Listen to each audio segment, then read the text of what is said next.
दूसरा के कीड़ा में बढ़ कर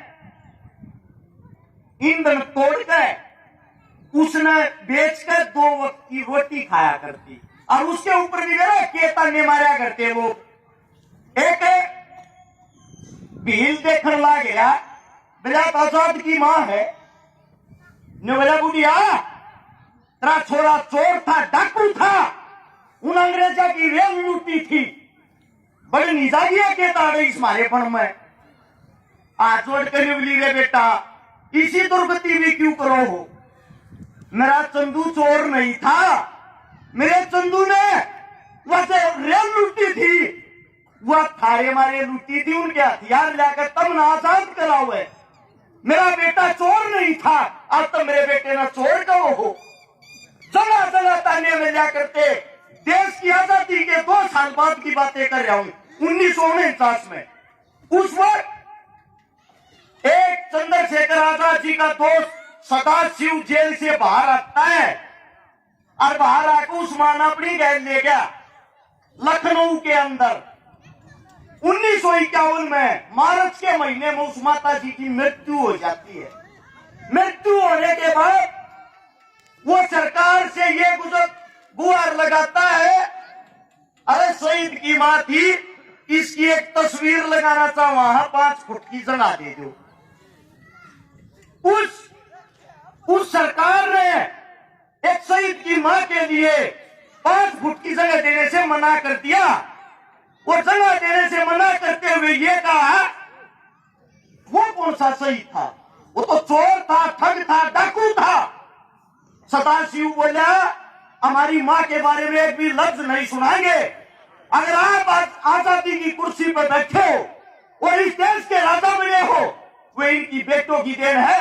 अठारे तो जो वो कर लियो, हम इस मूर्ति को स्थापित करके दिखाएंगे। उधर से सदाशिव ने अपने सर पर 5 फुट की प्रतिमा रख ली और उधर से देश में पहली बार कर्फ्यू लगा था। जवाहरलाल नेहरू हमारा प्रधानमंत्री था, उन्होंने घोषणा कर दी और सरेआम गोली मार दी, उसे तस्वीर फेंक देता है। 10,000 आदमी उस सदाशिव को चारों तरफ से घेरे हुए। जैसे ही उस मूर्ति को टेकते हैं, टेकते पुलिस वाले ने सीधा नेट पलट मारा और ये जो शहीद है जिन आज तुम पूछने लग रहे हो, इसकी मां की नेट दूर जाकर पड़ी। ये आजाद भारत की बातें हैं।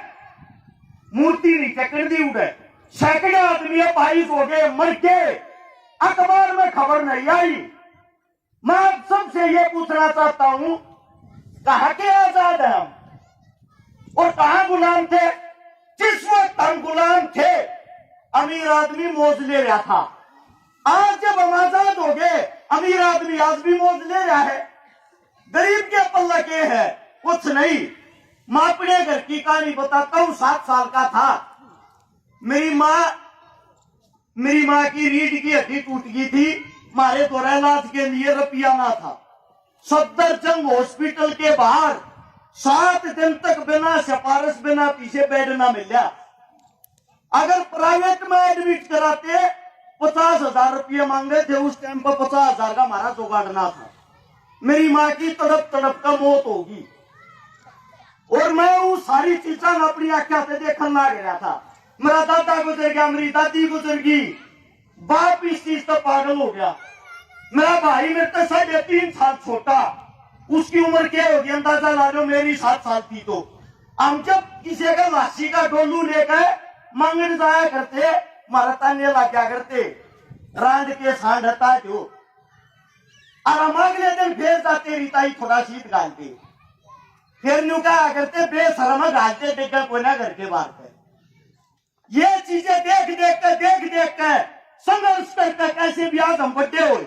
मेरे दिल में खुद का जुनून था कि जिंदगी में परमात्मा ने मैं बड़ा कर दिया, मैं अपने पैरों पर खड़ा कर दिया। मेरी कोशिश यह रहेगी, मैं गरीबी के कारण किसी बहन बेटी ने दम नहीं तोड़ने दूंगा। मैं गरीबी के कारण किसी ने हाथ नहीं पसारने दूंगा। आज की बात करता हूं। अब की मैंने 10 साल हुए हैं सेवा करते, मैं कामयाब तो होया नहीं हूं। कामयाबी तो एक अलग चीज हो है। थारे वर्ग का गरीब हूं, किराए के मकान वाला हरू सोनीपत आज भी सेक्टर 23 में। लेकिन मेरा संतुष्टि एक बात से, मैंने 1300 उन परिवार के इलाज करा लिए जिनके घर में पीने के लिए पानी का मटका तक नहीं था। मैंने लगभग 200 उन गरीब बेटिया का ब्याह करा दिया जिनके घर में 10 रुपये तक नहीं थे। मैंने 23 उन बाला के बात भर दिया जिनके पास बच्चे गिनती भाग्य ना था। लगभग अगर बात करा 27 करोड़ रुपए की नगद मदद कर ली, और वो किस चीज से? एक इस फेसबुक पे, या फेसबुक सेवा शुरू करी थी 2012 में, मैंने चलानी आई 2015 में, और यो जो तुम वीडियो देखो ना, वीडियो 2016 में मैंने बताई थी लोग तुम इस पे वीडियो भी बना सको। मैंने सबसे पहले लाइव आकर मदद करी थी। मैंने न्यू कहा अगर तेरा भिखारी है कि कोना में रुपये मांगे है, आज ऐसा कोई गांव नहीं है, आज ऐसा कोई जिला नहीं है, आज ऐसी कोई तहसील नहीं है जगह इस कोना पर दिखावा ना करते, वीडियो ना बनाते। आज ऐसी कोई जगह नहीं है जगह संगठन बनकर किसी न किसी गरीब की मदद नहीं करते। इसका मतलब ये हुआ अच्छी चीजों का, अच्छे काम का जितना ज्यादा हो हमें दिखावा करना चाहिए। दिखावा, अगर किसी दिखावे से क्रांति आती है, अगर किसी दिखावे से किसी गरीब का भला है तो नुकसान क्या है? मैं आप सभी साथियों से एक बात बताना चाहता हूं, जब भी आपको कोई अच्छी बात बताए, जैसे कि आपके गांव के सरपंच साहब बता रहे थे, इतने संगठन, इतनी चीजें, इतने स्कूल, इतना अच्छा गांव, उसका परिणाम भी आप लोगों के सामने है। अगर आप लोगों को नहीं पता हो, पूरे हिसार के अंदर सबसे ज्यादा सरकारी नौकरियां, सरकारी रोजगार डोबी गांव में है। अगर आपके बच्चे पढ़े हैं तो कामयाबी तो है ना। वो जो संगठन बना रहे, जो मेरे साथी हैं, मैं ज्यादा तो आप लोगों के लिए कुछ कर नहीं सकता, लेकिन जैसा आपका बच्चा हूं, जिस टाइम याद करोगे थारी घर खड़ा हूं। और सबसे पहले भाई एक छोटा सा योगदान 5100 रुपए का मेरी तरफ से एक्सेप्ट करना, ताकि मेरे को भी खुशी हो। मैं कहीं गया तो उस गांव ने मेरा सम्मान रखा कि आप लोगों के लिए अपनी तरफ से छोटा मेरे सम्मान के तौर पे 5100 रुपए देना चाहता हूं, उसको एक्सेप्ट करें। मेरे मुंह से कोई गलत शब्द निकला हो, गलत बात निकली हो, मैं किताबों में पढ़ी हुई बातें नहीं बोलता। जो समाज से सीखी है, जो समाज से सीख रहे हैं, वही आप लोगों के सामने बोलने की कोशिश करते हैं। अगर गलत शब्द निकल गया हो, हाथ जोड़कर आप लोगों के चरणों में क्षमा मांगता हूं। दोबारा से सभी को राम राम, जय हिंद।